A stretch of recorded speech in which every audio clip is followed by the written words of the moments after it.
Hello everyone, Assalamu alaikum. Welcome back to my channel Bangladeshi American blogger ইবা। আশা করি আপনারা যে যেখানে আছেন খুব বেশি ভালো আছেন। আমিও ভালো আছি আলহামদুলিল্লাহ। তো আমি আবারও একটা ডেইলি লাইফে একটা ব্লগ হয়ে এলাম। আশা করি আজকে ভিডিওটাও আপনার কাছে ভালো লাগবো। তো মর্নিং বেলা উঠেও আমি মেকি নুডলস যেটা আছে ওটা আর কি বানাইছি খাওয়ার লাগি। তো নাস্তা করার পরে আমি দুপুরের লাগে তোরা রান্না বান্না করবো। তো এখানে ইলিশ মাছ ভিজাইছি কিছু আর কিছু রৌ মাছ ভিজাইছি। রৌ মাছ দিয়া মূলা দিয়া ভর্তা করবো, মূলা চাটনি যেটা হয়, আর ইলিশ মাছ ভাজি করবো।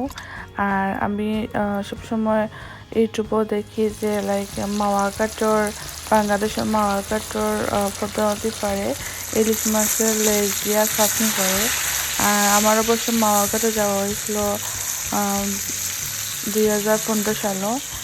পদ্মা পাড়ও বইয়া ইলিশ মাছ খাওয়ার সৌভাগ্যটা আমার হয়েছে। সো এই দিনটা আমার কাছে আসলে অনেক স্পেশাল, বিকজ অনেক মজার ইলিশ মাছ খাইছিলাম। তো আজকেও আমি চিন্তা করছি যে ইলিশ মাছের লেজ দিয়ে আমি চাটনি করবো। তো কিছুটা আপনার লোকে শেয়ার করলাম আর কি আমার আজকে ডেইলি লাইফের যেটা করলাম মর্নিং থেকে নাইট পর্যন্ত। তো এখন আমি কিছু পেঁয়াজ আর কাঁচামরিচ ভাজা নিলাম দিয়া মাছ ভাজির উপরে দেওয়ার লাগে। দেখতে পাচ্ছেন আমার ইলিশ মাছ ফ্রাই করা হয়ে গেছে। আর আমি সবটা ফ্রাই করলাম সরিষার তেলের মধ্যে। তো এখন দেখতে পারা ইলিশ মাছ ফ্রাই করা শেষ। এখন আমি পেঁয়াজগুলো অ্যাড করে লাইমো। জাস্ট দেখাইলাম আমাকে আমি কিটা লাঞ্চ লাগে রান্না বান্না করলাম। ইনশাল্লাহ দেশে যাওয়ার প্ল্যান আছে। দেশে গেলে আবারও আমি মাওয়াকার যাইমো, পদ্মা নদী পাড়ও বইয়া ইলিশ মাছ ভাজা খাইমো অ্যান্ড ভর্তা খাইমো অনেক ধরনের। তো আমার কাছে ওটা বেশি ভালো লাগে। যে সময় আমি গেছিলাম পদ্মা নদীর পাড়ও মাওয়াকাটো, তখন আমি নিজে চুজ করছিলাম ইলিশ মাছ। তারা আমার চোখের সামনে কাটিয়া তেলের মধ্যে ভাজিয়া দিছিল। বেগুন ভাজা আসলো, ইলিশ মাছ ভাজা আসলো, ইলিশ মাছের ডিম আসলো, অনেক মজার খানি আসলো। এরপরে লাইক আমরা বোটে করে ইলিশ পদ্মা নদীর পাড়ও ঘুরাইছিলাম। তো এই সময় অনেক বেশি ফানি আসলো, পদ্মা নদীর পাড়ও অনেক রিস্কি আসলো। তারপর ডরাইয়া বেশি দূরে যাওয়া হয়েছিল না। আর একটা জিনিস আমি ফলো করছিলাম যে একটা কথা আছে না, নদীর অকুল গড়ে আর আরেক কুল ভাঙ্গে। তো আমি দেখছি এক সাইড দিয়ে খালি ফানিয়ে গড় বাড়ি ভাঙ্গা যায়, আমার যে কষ্ট লাগছে দেখিয়া। আর এক সাইডে তো অনেক সুন্দর করে কাজ করা হয়। তো জানি না আমি আপনারা বুঝাইয়া হইতাম পারছি কিনা না। তো এই কারণে তারপর আমি মূলা চাটনি করছি আর রৌ মাছ দিয়া, আর তো ইলিশ মাছ ভাজা এখানেও।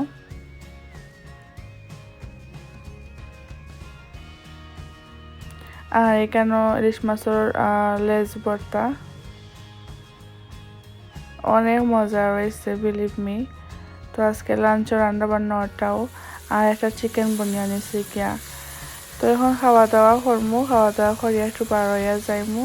আপনারা আমার লোক দেখা আমার ভিডিওটা শেষ পর্যন্ত দেখা, আশা করি ভালো লাগবো আপনার কাছে।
বিকালবেলা একটু পার হয়ে গেছে, একটু শপিং আসলাম আর সব রেটো, তারপর রাতে খাওয়া দাওয়া করিয়া দেন আর বাসায় যাবো। তো আমার ভিডিওটা কিলা লাগলো অবশ্যই কমেন্ট বক্সে কমেন্ট হয়ে জানাইবা। আর আপনার কমেন্ট পড়তে আমার খুব খুব বেশি ভালো লাগে। আপনারা যে যেখানে আসন খুব বেশি পারা তাহতাও দোয়াও করি। আর আপনারাও আমার লাগিয়ে আমার ফ্যামিলি লাগে দোয়া করবা যাতে আমরাও ভালো থাকি, আরও সুন্দর সুন্দর ভিডিও আপনারা মধ্যে দিতাম পারি।